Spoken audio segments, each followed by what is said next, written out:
All right, ladies and gentlemen, and welcome to our pay-per-view special number 3 is for the Forbidden Door. We are going to try out, of course, Facebook Watch. So Yeah, to Facebook all of Watch, our we are going to be viewers on YouTube. Thank you for tuning in. But yes, to all of our new watchers on Facebook Watch, welcome. This is our third pay-per-view special. If you want to check out all of our other content, unfortunately, it is on our YouTube channel. Please, if you are interested, subscribe. Check out our other programs as well on here and also wherever you get your podcasts for Sunday Morning Tinkle and for Out of Turn 4, which Out of Turn 4 is on Facebook Watch. So if you watch Out of Turn 4 and you like wrestling also on top of NASCAR, why don't you check us out? But regardless, we are here to talk about some wrestling, some AEW, some New Japan Pro Wrestling. Yeah, I mean, honestly, I will say overall, this whole entire show was 10 times better than Double or Nothing. It definitely lived up to the hype. There was a good reason why it sold out the United Center to begin with. But if there's anything I really want to talk about before going on is really you sell out the United Center and all you can do is just have a plain ass stage design. Like, come on now. You can go all no pun intended, all out for all the other AEW pay-per-views. But when you get to Forbidden Door, like, we'll just make it kind of like it's, AEW, whereas, it's that classic stage with a cool looking stage design and all that other stuff. Excuse me. I mean, if we're going by anything, last month at Double or Nothing, it was not too, big and over the top like the first show or even not last year's, 2020's Double or Nothing, but also last year's Double or Nothing, when it actually was, it actually brought back a full crowd in Bailey's place. That actually had more of an elegant stage setup than. So of course we're going to start with AEW and New Japan Forbidden Door stage setup. Yeah, it was bad, but the show overall was good. Oh yeah, the show overall. Of course, we'll talk about the 4. We thought 3, but it's actually 4 buy-in matches that were all on YouTube. So if you haven't, go ahead and check it up on YouTube. It's over an hour long. Starting off with Yoshihashi and Hiroki Goto going up against QT Marshall and Aaron Solo. It's kind of like a thrown together match, but good for them. Yoshihashi and Hiroki Goto beat the Factory and QT Marshall and Aaron Solo. Do we expect anything different? Hell no. I mean, QT Marshall and Aaron Solo are basically the jobber faction, tag team and faction anyway. So I didn't really expect a whole lot. Although it is safe to say that Yoshihashi and Hiroki Goto are a more established tag team as opposed to somebody like the Factory. And actually, if anybody doesn't know, Goto was actually the one that was went up against Ishii to go up against for the All Atlantic Championship, which we will get further into that as we get onto the main card and get through the buy-ins. So we go on to the second match of the night on the buy-in is Lance Archer and Nick Comoroto. Lance Archer, please be careful with what you do in the ring because you damn near botched a few different times and landing on your head. But I don't think, I'm just going to say this now, I don't think a big man that's damn near 7 foot tall should be doing high-flying moves because clearly, here's the thing. If you can do it well enough, then by all means, go for it. Do your thing. Get your shit in. But if you're Lance Archer, you almost died in the ring. Right. Over-rotating on a moon... Or under-rotating. Not over-rotating. Under-rotating on a moonsault. So, maybe take it easy with the high flying. Yeah, you're a big dude. You don't really need to be doing high flying moves No, and like even that, then, you're honestly. the Murder Hawk monster. Hmm. Monster, key word there. Be a monster. But Don't do.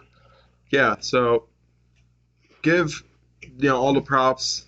The factory didn't have a very great night as Nick Camarado gets beaten by Lance Archer. So Factory had a very big 0-2 on the night for the buy-in. So it looks pretty bad on them. But again, did we expect it very much on that? No, we didn't. Like Lance Archer, it is sad, like, to be on a buy-in, but you kind of have to work his way up. But even on the live, like on actual Dynamite and Rampage, you really don't see Lance Archer much. He's utilized more so on Dark and Dark Elevation. Yeah, it is a bit sad, but at the same So, time, you look at it as like, but you know what? At least you're thankful to have him go after the opportunities he's had, even being the IWGP United States champion at the one yeah, time. So at least he's getting opportunities elsewhere, just not in AEW, and it's kind of sad. It really is. I think he is definitely world champion material. If it happens, it happens for him. If it doesn't, then at least you still have New Japan if Pro I Wrestling to was gonna back say, you up. if you ask me, he should like go.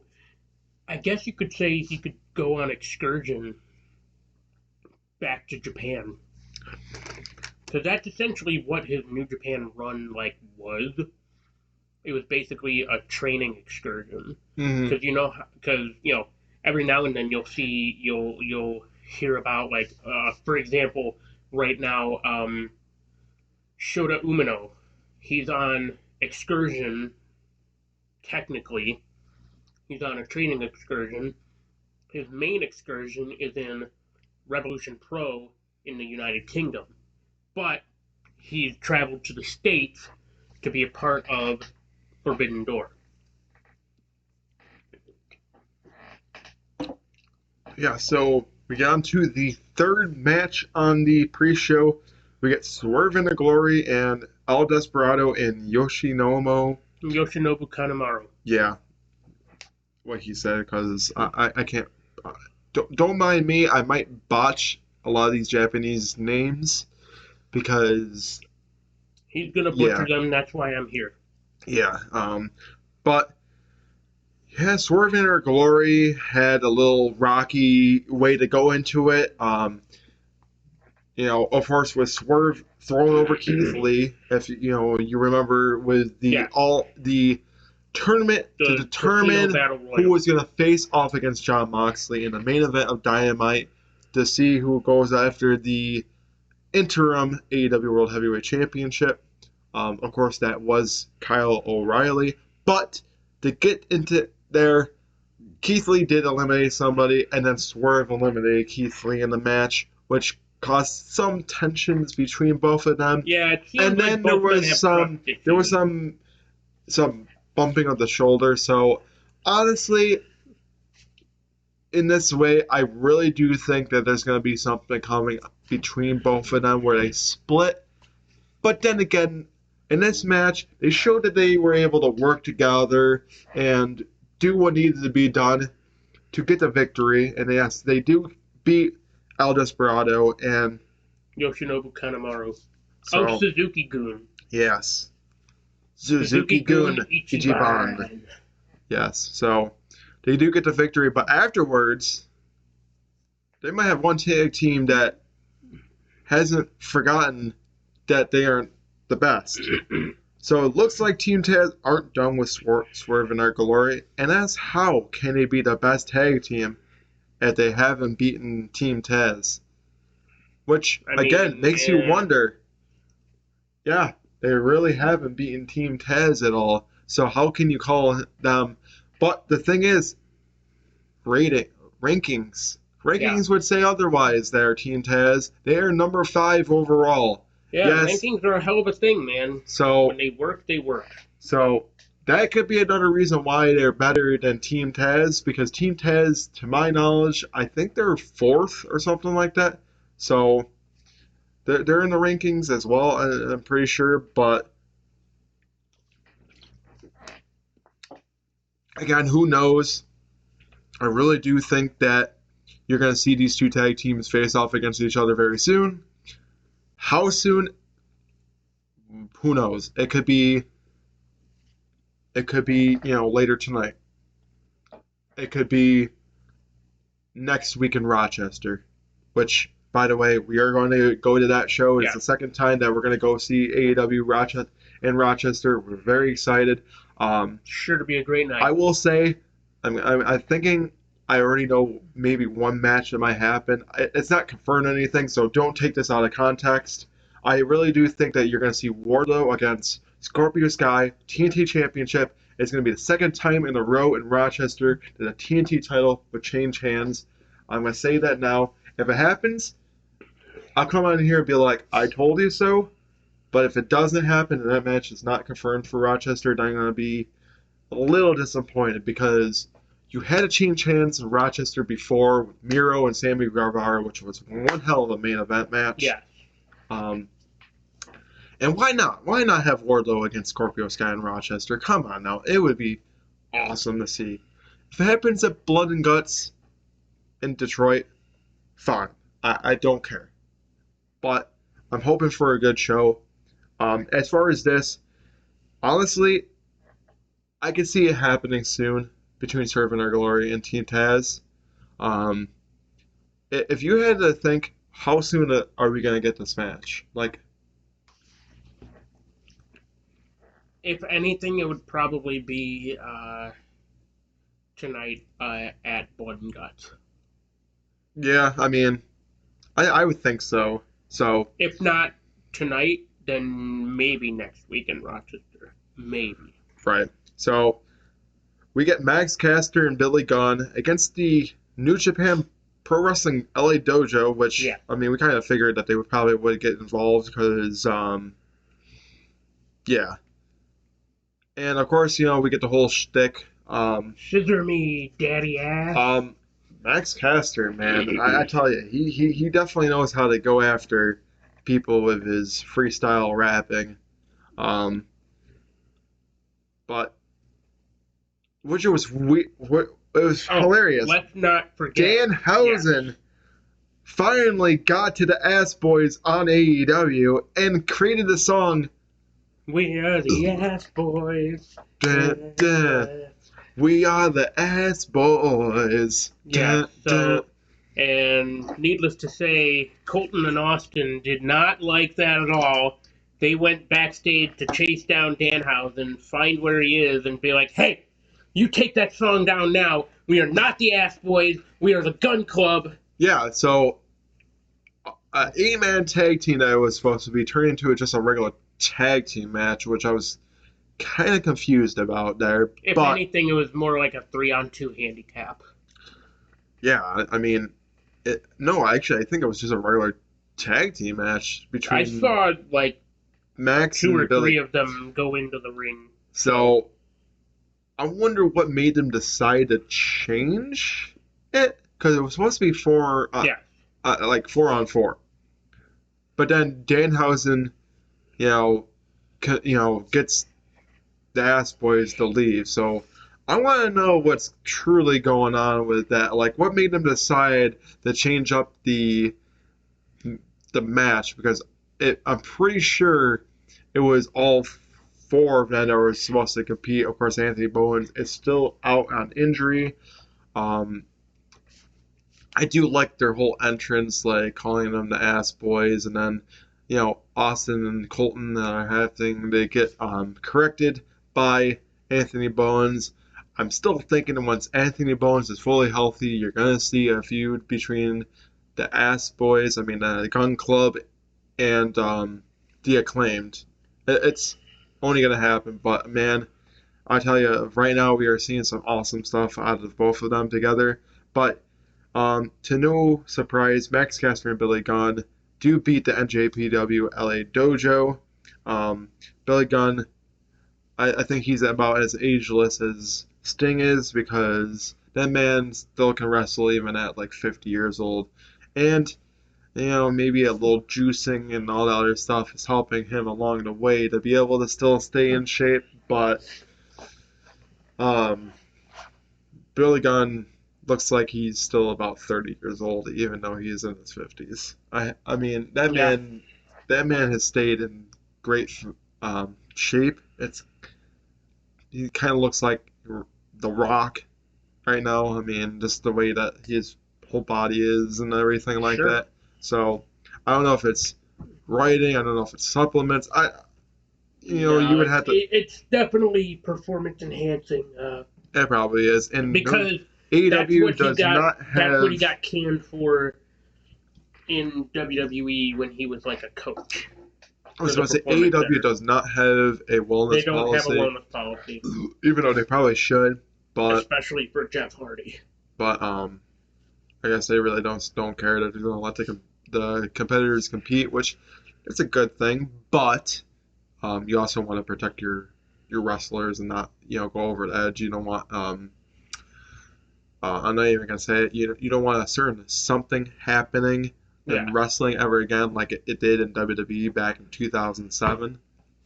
Yeah. So you don't want to replay the events of what happened in the past happen in AEW. That's all I'm gonna say. I mean, I'm not saying it's gonna happen. It's just like I would not want it to ever happen again, type of thing. So, so that was the end of the buy-in. So we got onto the main show, and I tell you, man, we started off with a freaking banger. The Jericho Appreciation Society and Minoru Suzuki against Eddie Kingston, Shota Umino, which is Red Shoes' son. Red Shoes' son. And Wheeler Yuta. Let me tell you something. Holy shit. This was a great freaking match to start off the night. Just both of them are going at each other and whatnot. And I tell you, can we talk about that chop battle between Suzuki and Eddie Kingston? Yeah, I will say. Minoru Suzuki is not a spring chicken. The man is 54 years old, but the way that he wrestles, you think that he's freaking in his 20s, or 30s, maybe late 30s. But man, that man can just take chops like it's nothing. I mean, I don't know. He's an ageless wonder. Don't get me wrong, there are some ageless wonders in AE that are still in professional wrestling. And Minoru Suzuki, Sting, Billy Gunn are like three of them to my knowledge. Maybe Chris Jericho, not really. Sometimes there's times that it shows his age. He's very blown up and showing his age, even though he's a lot skinnier than he was, yes. But goddamn, yes, that chopping battle was insane between Minoru Suzuki and Eddie Kingston. I certainly would never want to get chopped by either man, let alone both men. But man, Sammy Guevara, with all the moves that he was doing with Umino,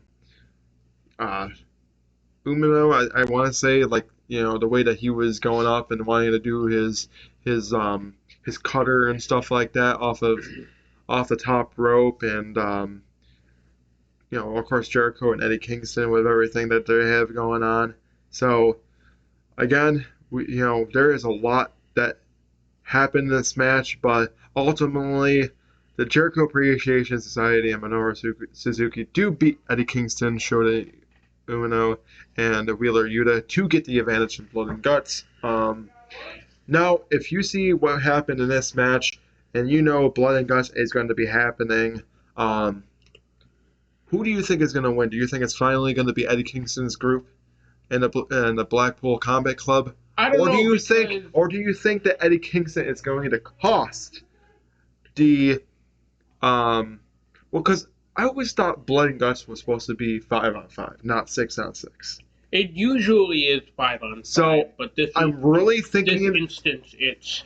I really do think that the Jericho Appreciation Society is going to beat Eddie Kingston and his group. And you want to know what's going to cost Eddie Kingston and his group? Eddie Kingston himself. Him and Claudio Castagnoli. Oh, sorry. Spoiler alert.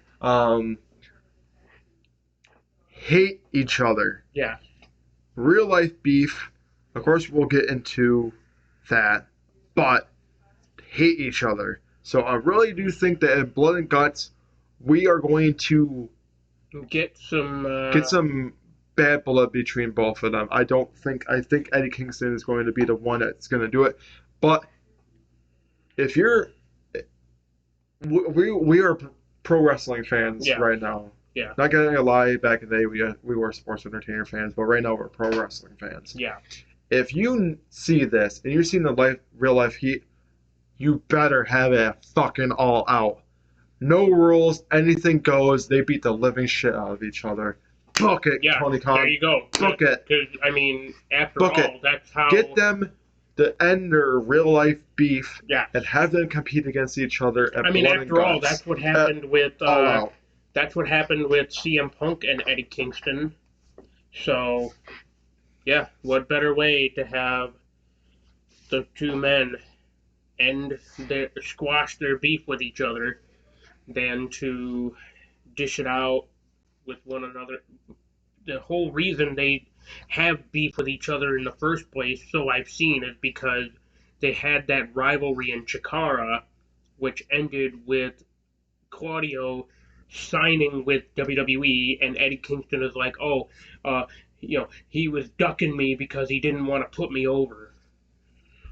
So, I guess that's the real reason why they had real life beef. But going on to the second match of the night on the main card, FTR against United Empire. And Roppongi Vice. Roppongi Vice, the unified, the ROH and IWGP World Tag Team titles. Tag Team title. Man, what a great match. We wish. But wouldn't you expect that from an FTR match? Dax Harwood, a speedy recovery because I'm pretty sure he injured his shoulder for real. It happened pretty early. But it could have been storyline. It happened pretty early in the match. Paul Turner did ask him, "Are you all right?" Had the ref go over, or had the Doc Sampson, who was a really great AEW doctor, check up on him, pulled him to the back, but taped it up. But like I said, Cash Wheeler is one tough son of a bitch because he was literally fighting off both tag teams just by himself. Yeah. I mean, that's the beauty of the triple threat tag team match, though, is if Cash Wheeler is like going down or whatever, then he can just tag out to give him. But yes, Jeff Cobb and General O'Khan is Great O'Khan is, holy hell, are they a great tag team for United Empire? I was expecting to see a tour of the islands at Forbidden Door, but unfortunately we did not get a tour of the islands. Roppongi Vice, of course, they're a great tag team with Trent and Rocky Romero. Yeah, Rocky Romero. Unfortunately, they've never won the heavyweight tag team titles in New Japan. They've only ever been IWGP Junior and Heavyweight. Never have won the ROH World Tag Team titles either. Nope. It just sucks. I was really hoping that Roppongi Vice could have won, but man, FTR is just on a freaking roll right now. They're on the run of their career. Yes, I'm pretty sure WWE is seeing what FTR is doing outside of WWE, and they're shitting bricks. They wanted FTR them back. And not for nothing, FTR probably looked at them and were like, why should we go back? We're having the time of our lives right now. Yeah, winning championships all over the world. Right now, they're too loyal. Tag team in history of pro wrestling. Right now, they are too loyal to Tony Khan to ever leave AEW right now. So yeah, FTR, yes, they are on the runs of their career. They are now 7-star FTR, as they are now the IWGP, ROH, and AAA World Tag Team champs now. They hold simultaneously 3 tag team titles in 3 different promotions, which I'm pretty sure has never been done by a tag team. And I'm going to make this prediction now. They're going to go after the Young Bucks for the AEW World Tag Team titles and win them at All Out. Call FTR the tag team belt collectors, because that's exactly what the hell they are doing right now. Like, they are on the run of their careers, and all for it. I'm all for it. They deserve the frickin'... Now what we need... Oh, sorry. Now what we need is for FTR to go after the NWA tag team titles. to really cement their legacy. Yeah, what, make them 8-star? 8-star FTR? FTR. Oh my lord. Make them 9-star by winning the Impact Tag Team titles. Jesus, okay, just have them win every single Have freaking them win every promotion. tag team title. Let them go on the Hardy's expedition of gold. Win all those tag team titles. Yeah, so honestly, they're on the run of their career right now. Good, congrats to FTR for winning this tag team match. It was just an awesome match. But man, as Dax Harwood, one tough son of a bitch too, because his shoulder got taped up and came back in the match. Yeah. I mean, yes, he was hurting, but I'm glad that he came back and helped out his tag team partner in Cash Wheeler. Good for him to be able to finish off the match, because I'm sure he's like, just shoot me with some freaking that's exactly painkiller. what Kevin Kelly said it best. He's like, I don't care if you have to tape it. Just tape that up and send me back out there. I'm good to go. I'm pretty sure he had some painkiller in that shoulder too, because I'm sure. I mean, yes, he was hurting there, but honestly, I'm sure he wasn't. He was full of adrenaline and wanted to go out there and finish the match. More than likely. Honestly, I would probably be doing the same thing. Like, yeah, my shoulder is all messed up and probably separated, but you know what? Let me go out there and finish off this match. Because right now, I'm not feeling the pain. I'm feeling the adrenaline in my bones. So I need to win this. I need to cement my team's legacy. We need to win another championship. We need to win those IWGP Tag Team Championships. And boy, did they! It just sucks that WWE does not value tag team wrestling right now. Yeah, I know back in the day they did, but it just sucks that they didn't, because ITR is one tag team that they really royally messed up on. Yes. Big time. But yes, we go on to the next match. Of course, we crown ever AEW All to Atlantic crown the first ever All Atlantic champion. It's Pac Malachi Black. It was supposed to be Ishii, but it was Clark Connors instead, because Ishii got injured during his semifinals match celebration by Yoshinobu Kanemaru. And of course Miro to become the first ever AEW All Atlantic champion. What a great match! What a great back and forth match. Yeah. Clark Connors did as much as he could. Pac. What a time for Pac. Yes, what a time. He's had to go through such immeasurable lengths. He fought through the pandemic. He fought through travel issues. All of this hard work, being there from the beginning. Mm-hmm. Now he's the AEW All Atlantic champion. Yes, congrats to Pac.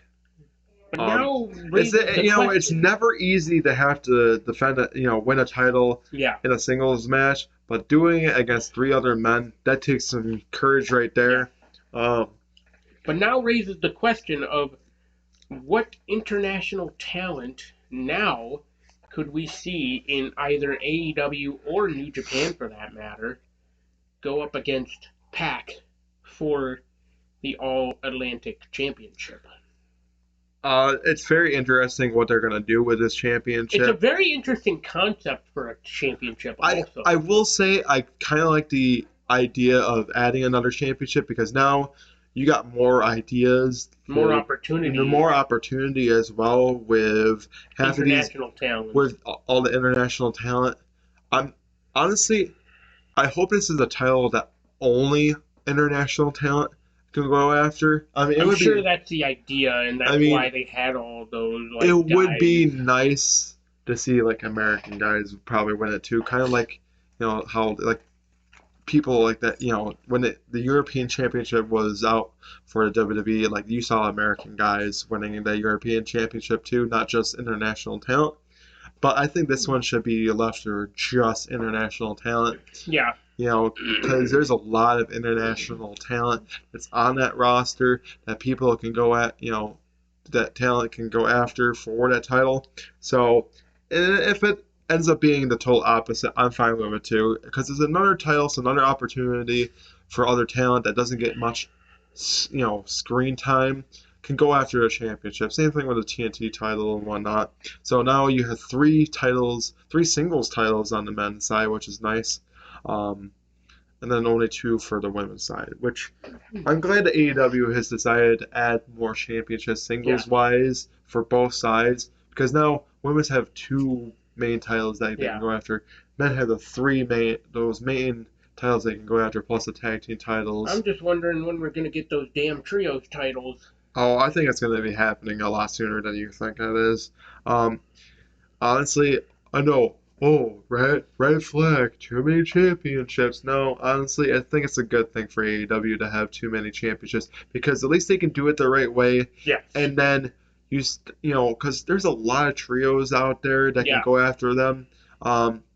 Honestly, I don't think you're ever gonna see women's tag team titles. Oh, I mean, we'll get to that match too. We have a lot to say about it, but congratulations to Pac for winning the championship and being our first ever AEW All Atlantic champion. As far as when will he defend that title, I think it'll be as soon as blood and guts, to be honest with you. So who knows? Next match, it's the dudes with attitude. It's Sting, Darby Allin, and Shingo Takagi beat the Bullet Club and the Young Bucks and El Phantasmo. I thought Hikuleo was going to be in the match, and that he was initially supposed to be, but unfortunately, the 4th dude with attitude, Hiromu Takahashi, went down with an illness, and therefore couldn't make the match. So yeah, that's why it was only a 6-man tag team match. But it's kind of sad too, because right now it's the injury bug that's happening for AEW itself. Also for New Japan, but mostly for AEW. Yeah. I will say, with even all the injuries that have happened that have changed the card up, it was still a great event. Yeah. Yes, would have Hiroshi Tanahashi against CM Punk maybe been better than than Jon Moxley against Tanahashi? Debatable, because I think that they put on a really great banger of the match. If anything, CM Punk should have gone up against Kenta. Yeah, I agree. I think that was a wasted opportunity there. But dudes with attitudes, man, they put on a great show. But can we talk about Sting, the ageless fucking wonder? Starting off the match, diving off the stage. Then he shouldn't have done the that. Man just gets especially the super kicked, sells the super kick, and then beats his chest and does the double scorpion drop, or also death drop. Can we talk about the titty twister? Yes, the titty twister. No selling the titty twister. He no-sold the titty twister. And then he gets it to Shingo Takagi, and then he feels, or actually no, El Phantasmo. He gave a titty twister to El Phantasmo, and he felt it all right. He's like, I'm not no selling this. But Sting, man, I tell you, I unfortunately do have to work the 23rd, but I really do want to be able to. I'm going to try to switch to see Sting, because I really want to tell him, man, you are ageless. So if you're in the area, he is coming to Eastview Mall from 1 to 4. $60 for a photo op, $60 for an autograph. So Sting is ageless at 63, almost 64 Definitely years come old. out to Victor, New York if you want to get the opportunity to meet Sting. But yes, so the dudes of attitudes do beat the Bullet Club, which does make the Young Bucks go down in value, because they are currently the AEW World Tag Team Champs. But honestly, it's a 6-man tag team match, so it doesn't really derail their momentum as much. Yeah. So, yes. Now, before we go into the talk of this next match, you AEW so-called fans are very fucking disrespectful to the women's division. Leaving during the match. The match. I mean, they left during the match, but they didn't really leave the venue like per se was supposed to be, because all they did is like, oh well, women's match, okay, let me go grab a beer, grab some popcorn, go to the bathroom. do whatever. do all that other fun stuff. I mean, don't get me wrong, it wasn't the greatest match in the world, but see, that's if the I'm thing. Tony Khan, and I've stated this to Marty, if I'm Tony Khan and I'm seeing most of the crowd very disinterested in the match and leaving, I would try to do as much as I could to maybe speed up the finish in a say.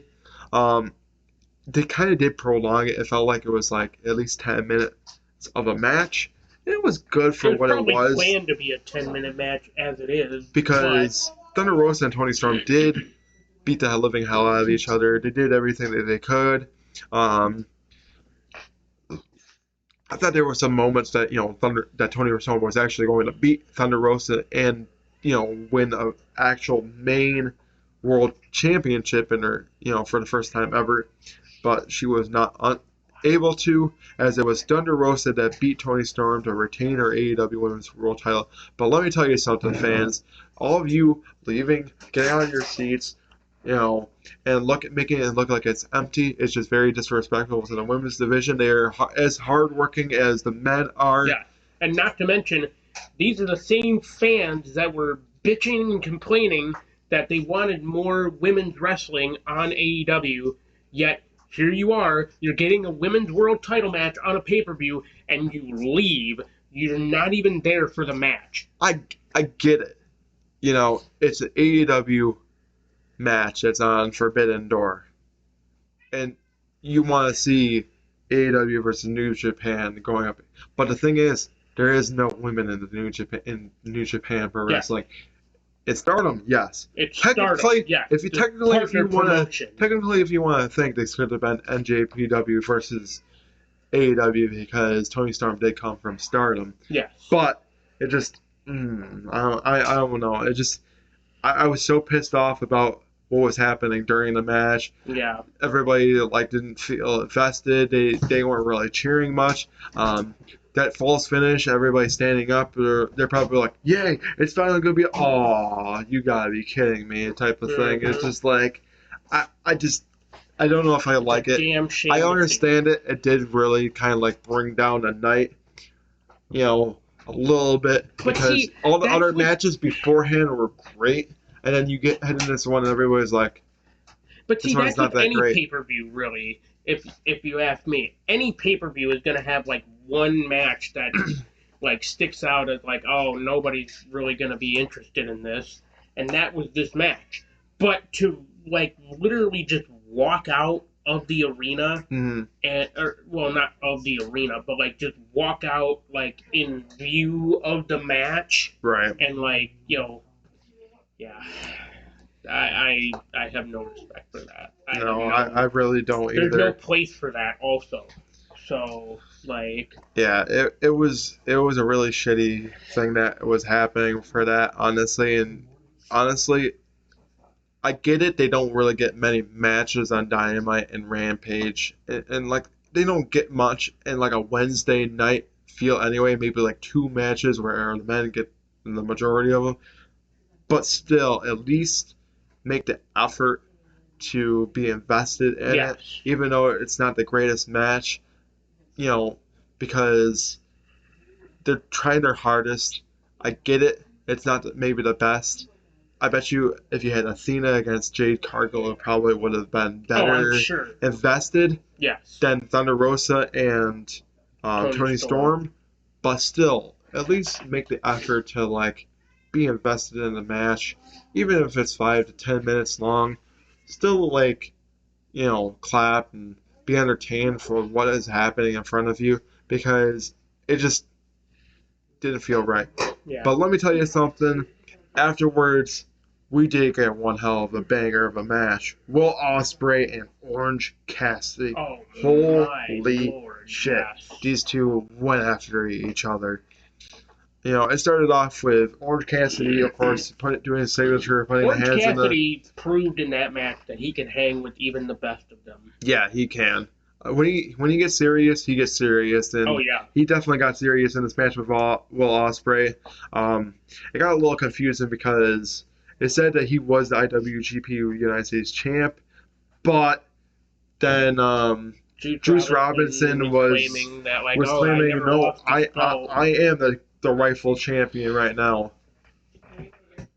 I think what ended up happening with that, anyways, is like he claimed to go down with like appendicitis, and then next thing you know, it's like, oh yeah, you know, Will Ospreay is the true champion or whatever, but Juice Robinson has possession of it as a heel, and he's like, I never lost this.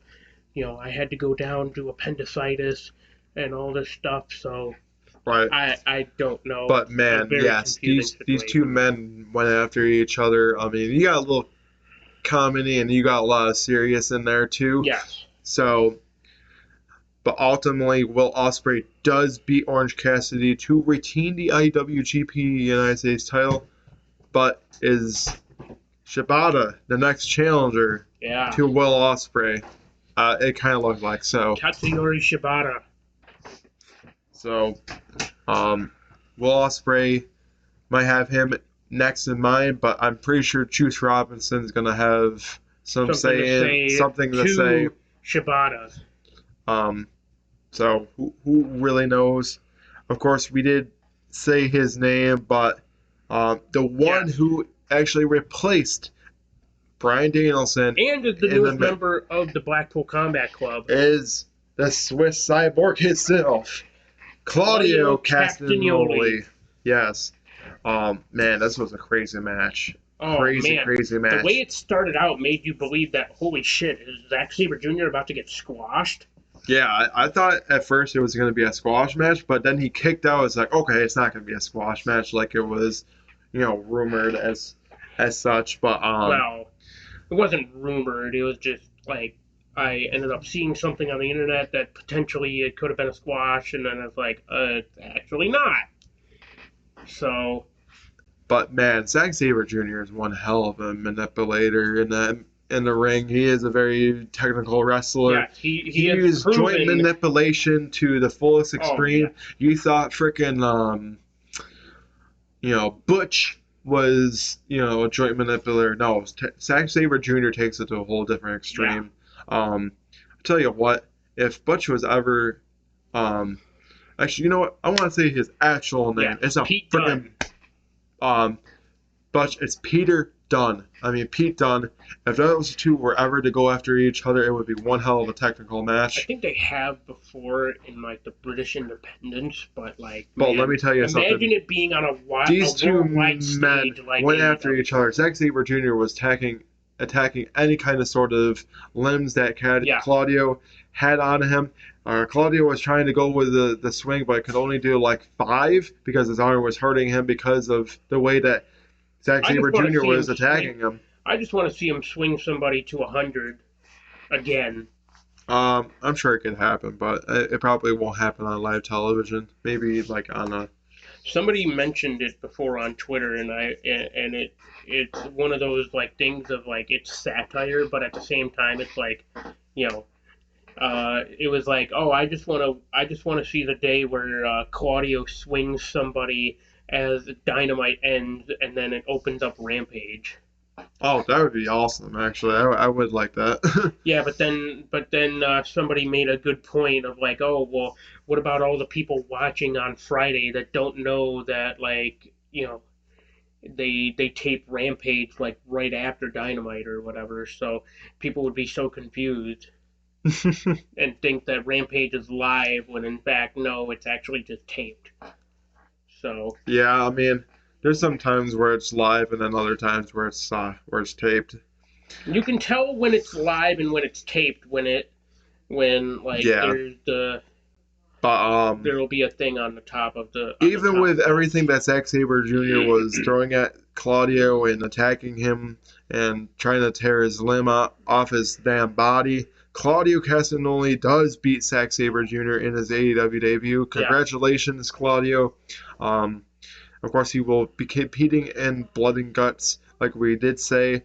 But I really do think that Blackpool Comic Club and Eddie Kingston and Santana Ortiz are going to lose to Jericho Appreciation Society. And the man that's going to be behind it is going to be Eddie Kingston himself. He's going to say, fuck this. I don't want to, wrestle with him. I don't want to be anywhere near him. It's going to cause into a feud, I think, at All Out.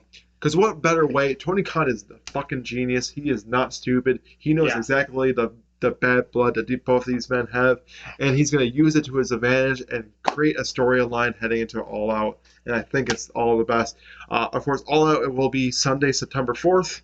So, get ready for that. That's going to be the next pay-per-view. That's going to be the next pay-per-view specials, All Out. Of course, that will be in September, so you don't have to worry about anything now after this one. Until then, but yes, Claudio Castagnoli does beat Zack Sabre Jr. in his AEW debut. So we get on to the second to last match where it's Jay White, the Okada, IWGP World Adam Heavyweight Cole, Champion, and Adam Hangman Page. Man, what a hell of a freaking match. Of course, Switchblade and Adam Cole are bestest of friends. They're trying to team up against Okada and Hangman and Adam Page as much as possible in this match. But then Adam Cole, no pun intended, stabbed Jay White in the back. Yes. With a backstabber. I mean, that's why I said no pun intended. So, and then Okada and Hangman Page, man, I tell you. So the finish. I thought we were going to get a Rainmaker, but we did not, unfortunately, get the Rainmaker. Well, okay, but see, Jay White hits the Blade Runner on Okada. Okada rolls out of the ring. Next thing you know, Jay White goes for the cover on Adam Cole, and it's a 1, 2, 3, like sudden count. And even then, I was watching the footage back like 3 or 4 times. I swear to everyone, Adam Cole got his shoulder up. He got screwed in the match. Yeah, I think there's going to be something that's going to happen on Dynamite or Rampage or sometime soon that Adam Cole's like, I never truly got beaten by Jay White. I want a rematch. I want to go after the IWGP because I was never truly beat. Roll back the footage, and then it's going to show him rolling up his elbow. And I think you're going to see a match between Jay White and Adam Cole, which would be great. I'm kind of hoping it happens at All Out. Jay White against Adam Cole for the IWGP World Heavyweight Championship at All Out. That would be a banger of a match because truly, I think Adam Cole deserves to go after the IWGP title because I think he was rightfully screwed. It would make a great. It would be interesting though to see Adam Cole with the IWGP title.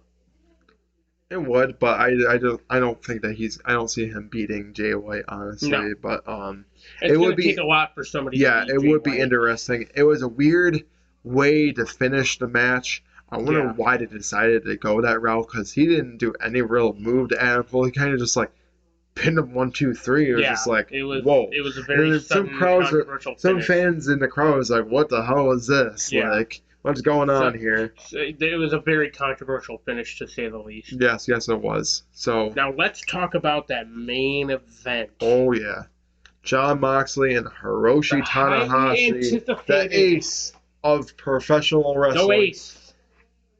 Yes, go Ace. Jon Moxley said multiple times, you're going to be the one that's going to be calling me Ace. And then he said it a couple times, like, I am the motherfucking Ace. So these men went after each other. The real reason why, Hiroshi Tanahashi did not go after Moxley for like 3 years is because he thought Moxley was not on his level. He never thought Moxley was on the level of Tanahashi up until now. Yes. So, Jon Moxley and Hiroshi Tanahashi are going after each other. It was a little weird that Jon Moxley bladed himself in this match for no apparent reason. Unnecessary. That was a little unnecessary. He got color in a match to build a story that, like, what story are you building with? Like, because the main reason why people get color in a match is to, heighten the story. What story are you heightening with Tanahashi that you have to blade yourself, Moxley? Like, it makes no sense. I think he's just getting ready for Blood and Guts later tonight. I think that's what it is. But, Yeah, so Jon Moxley against Hiroshi Tanahashi. Um, and Jon Moxley, after everything he's been through to try to go after Tanahashi for 3 years, finally beats the ace Yes. to win the interim AEW World Heavyweight He Championship. finally gets an AEW world title run in front of a crowd. Yes, he He does. was the one that he carried carried the promotion through through the the pandemic, pandemic, yes. as the world champion. Yes. But now he can finally say he is AEW world champion. And hopefully, for the people. CM Punk will be fully healthy, because I'm pretty sure it's going to be in the United Center again for All Out. Because they were advertising September 4th for All Out AEW. So I'm pretty sure it's going to be in the United Center yet again. Of course, we got that they're going to be back in the Arthur Ashe Stadium in September for Dynamite 29th. and Rampage Grand Slam. Yeah, so it's going to probably be another 4-hour event. 2 hours of Dynamite and 2 hours of Rampage, both live shows. So, which happened the last time, and it was a really great thing. Of course, we got MGF and the Pinnacle against Inner Circle and stuff like that. Yeah. So we got some great bangers of matches in Arthur Ashe Stadium in Long Island, New York. Who could forget too from Dynamite Grand Slam? Kenny Omega and Bryan Danielson. Oh yeah, the 60-minute time limit match. Yes, that was a great match too. One of the first times that they went with a time limit draw. I think they did 2 time limit draws, if I remember correctly, when Bryan Danielson debuted. Yes, when Bryan Danielson was going after the world title both times, it was a time limit draw against Kenny Omega. I believe that one was actually like 30-minute time limit draw though. Something like that, but of course, after the match, the battle lines have been drawn for blood and guts. They are beating the living crap out of each other. Then Eddie Kingston and Claudio. He's like, you. Eddie Kingston is like, what the fuck is this? To Moxley, he's like, what the fuck did you do? Like, why did you get him? Claudio's telling him, like, hey, watch your mouth. Fuck you. So, and even then, I believe it was the Road to Blood and Guts, which was like filmed like either Monday or yesterday. There, you could see like they were hyping it up, and Eddie Kingston's like, I'm not doing this with that guy. I'm not doing this. And Rio's trying to be like, Eddie, come back here. Like, Eddie, come on. That's what I'm saying. We need you. I really do think that. I think you're right. I think Eddie Kingston's ultimately going to cost his team. Of course, we'll find out, but I'm pretty sure he's going to be the one that's going to cost them the match at Blood and Guts. Yeah. It's going to be one hell of a main event. I really do hope that I hope they don't rush the show. Yeah. But they know that they're going to give a lot of time to that. That's just why I wish that they left it for the freaking pay-per-view. Don't have it on the show, because you know exactly what's going to happen. You're going to try to give it a good solid almost hour for them to go up against each other. Yeah. Maybe 40 minutes. But try to not rush the night before Blood and Guts happens. I agree. If anything, have it in the beginning of the night, so that you don't have to rush the rest of the night. See, then that's where the whole thing with Winter is Coming took place with Page and Danielson, because it went to that 60-minute time limit draw, and then the entire rest of the night you had an hour to do to get in the rest of your matches. So yeah, so then again, it's probably best to just leave it for the main event, honestly. So yeah, but don't try to rush. But I agree. Don't try to rush through your opening matches before Blood and Guts. Leave time, but don't have to rush through the night either to get into Blood and Guts. But as far as that, thank you everybody. This is our this is the end of our third pay-per-view special. Please make sure to follow us down below at Tinkle Sports. over there. Of course, you want to follow us right on that YouTube channel, Tinkle Sports and Entertainment. But Of also, course, like I said, check us out on Facebook Watch. We are yes, now we are now on Facebook Facebook Watch. Of course, we get Out of Turn 4 every Tuesday at 5. We have Tinkle Focus now. Zach Carmine is back on Tinkle Sports and Entertainment. He's going to have his Tinkle Focus. I have no idea when it's going to premiere or be on our channel, but please make sure to watch out for that. And of course, also watch out.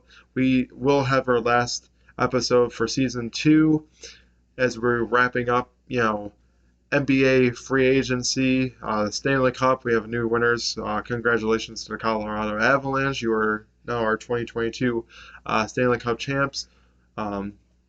Of course, we have some football talk, but we will be mostly recapping NBA free agency, the draft, current free agents, current people, players that got traded away, re-signed. It's going to be a mostly NBA heavy talk into our last show heading into, the summer. Of course, we will be back in late August, so we're taking some time away from everything. So it's going to be probably, late, end of June into late of August, early September that we're going to take hiatus for Sunday Morning Tickle. So, if you miss us on that, please make sure to watch everything else. We will still be doing, no Final Bell, because of course there's still always going to be wrestling talk every single week. Out of Turn 4, unless, it's out of the season for NASCAR and all the other stuff. And of course, watch out for Tinkle Focus with Zach Carmine. It's not going to be all the time, but it's going to be a very consistent show. But as always, everybody, we will see you in the next video.